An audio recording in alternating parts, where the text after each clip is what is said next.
Welcome back to the channel, ladies and gentlemen, to part 5 in Hellraiser, Below and Beyond. If you've missed part 1 through to 4, and this is the first time you're clicking on this series, then please do find part 1 linked above. Now, for those that are returning to this series, I have a special mention which I will be getting to at the end of this video. But that being said, let's dive right in. Azaid sits, half in shadow, half in the blazing sun. His piercing blue eyes burn bright, intently watching, waiting to hear the young man's response. "Well," he says, sharply, impatiently, "what's your pleasure?" "My pleasure is life, the essence of it, the control, bringing order to the chaos that is the flesh. My pleasure is life. But I am not satiated. I did it. I felt whole, complete. But it's momentary. Why do I hunger once more?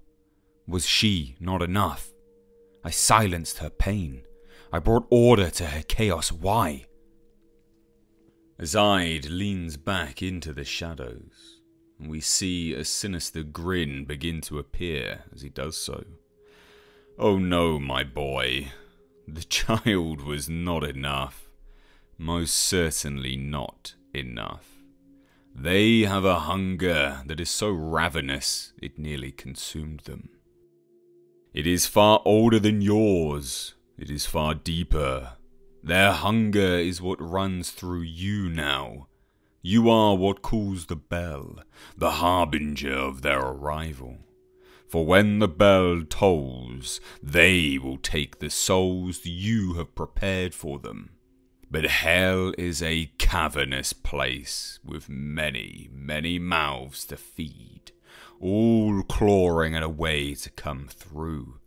And you are that way. You are now chained to this existence.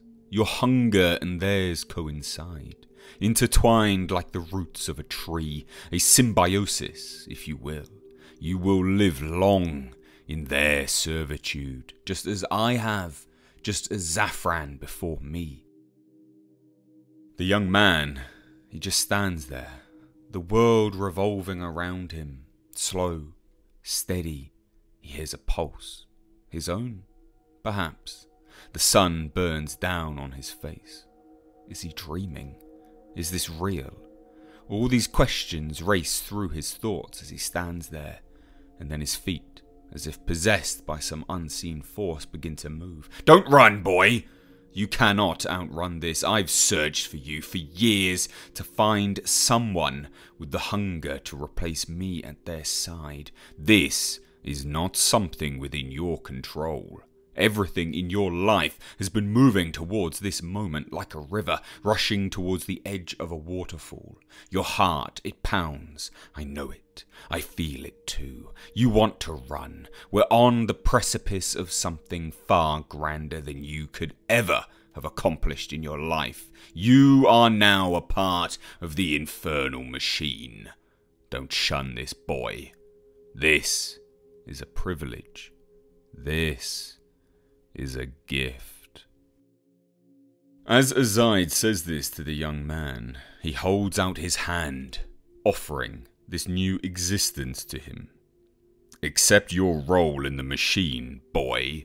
Bring order to the chaos of this world and become what you must, the ringer of the bell, the harbinger of the Cenobite order." Looking at the floor, sweat pouring off his brow, the weight of the world upon his shoulders, he takes a breath. A heartbeat. Another breath. A heartbeat. Another breath. And he holds it as he begins to look up, raising his head. His chest begins to stand proud. His shoulders free from weight. He feels nothing. No weight. No struggling anymore. This is what he was meant to do. This was his hunger, his curse turned gift. He looks at Azide dead in the eyes as he confirms his new role in the infernal machine. I am the Harbinger. I will find souls. I will summon the Cenobites, and I will satiate my hunger by feeding their desire to bring order to the chaos of the flesh. The words roll off his tongue, and as they do so, his eyes begin to burn a bright, vivid blue. That same blue that burns and blazes in Azide's, and it's done. The nameless man has taken Azide's place in the ranks of hell. He feels an energy surging through his veins, pulsating in his flesh. Something surging from the depths of a deep and dark dimension, unspoken and unknown by man. A dimension we wrongly call hell. This energy infects his very being, and he begins to learn things about the universe that no man should know. Chains, flesh and maggots, giant black diamonds, order and chaos, the Cenobites and the Labyrinth. As the information seeps its way into his being, Azide, the stall owner, begins to age. Slowly at first, his skin wrinkles and flakes, drying like the cracks on a desert floor in a drought. Then quickly, his flesh begins to wither, his bones snap and crack under the weight of the very air around him. He smiles, that sadistic smile, and utters for the last time, "What's your pleasure?" The last word leaves his lips as his skin, flesh and bone are forced into his true age, turning to a black powder and floating with purpose into the distance. The young man, filled with the knowledge of the dark dimension, looks around. No one has seen what has transpired here.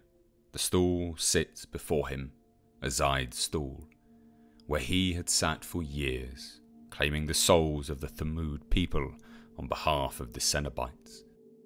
The young man walks forward when something catches his eye. Like a candle blowing in the shadow behind Azide's stool, a red shimmer, glowing, glistening. He takes another step forward and it disappears with a gust of wind and a beat of wings. Something is flying away at a speed unfathomable by this man. However, instilled with newfound knowledge, he knows precisely what this was. A beast from the Labyrinth itself, sent here to be the guardian of the Harbinger of the Cenobites. Not just watching over them, but ensuring that Hell's mission is carried out and the Harbinger stays true to the role they have accepted. And so, with newfound knowledge, newfound purpose, he sits behind the stool, watching, waiting, as his hunger begins to build once more. He can hear the calls from the tunnels of the Labyrinth, as the Cenobites demand their flesh. Over the next several days, the man sits at the stool, passers-by come and go. We see a montage of horrors, Thamud people, mutilated, bled out, strung up, and arcane patterns etched into the floor. The lock that turns the key on the doorway between dimensions. We see various dark figures claiming bodies. There's so many coming through and taking souls back to the Labyrinth, and yet, not once do we see the figure from the courtyard return. And this is something the man has also noticed, but he continues on. This is what he must do, he tells himself. Azide said he had no choice. This was his destiny, to be a part of the infernal machine, and so he continues. We see this happening across the years, hundreds in fact, the man getting more bold as time goes on, his appetite growing with each passing soul. The Thamud people, they know something isn't right, but they put it down to the Red Dragon. An old folk tale of a burning red dragon of bones, a beast from the very depths of hell itself, a beast that is said to claim the souls of children and burn the bodies of their parents, feast on the flesh of the lost, and shepherd the chosen. The young man, with his blazing blue eyes, continues on, using this to his advantage and hiding behind the superstition of his people. And all the while, and throughout these years, he's been reading the various texts that were in Azide's possession, behind the stall, learning of the intricate patterns and what they mean, how they unlock the door to the labyrinth. Prophetic symbolism, arcane rituals, nonsense and myth, some with truth, others, he finds, lead to nothing. But he has an epiphany. During the montage that ensues, we see death and destruction, black-garbed figures taking their souls, and the young man, quietly, moving through the Thamud city, placing symbols on doors, in the sides of houses, etching them into stone. Gently, carefully, meticulously, the young man wanders through the city over the years, his hunger growing, and the cries from the labyrinth getting louder. He plans to satiate their hunger once and for all. He plans to give them the city, to unlock a doorway that spans through the city streets to the outskirts, and maybe then he'll see the figure from the courtyard again.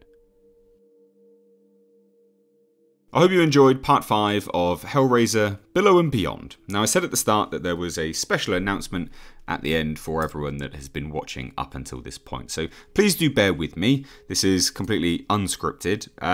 I am going to be making my own horror film. I'm going to be making a fantasy horror film. Now, wait, stop. I know you're probably all going to be thinking, how are you qualified? Well, ladies and gentlemen, Hellraiser Below and Beyond is my script.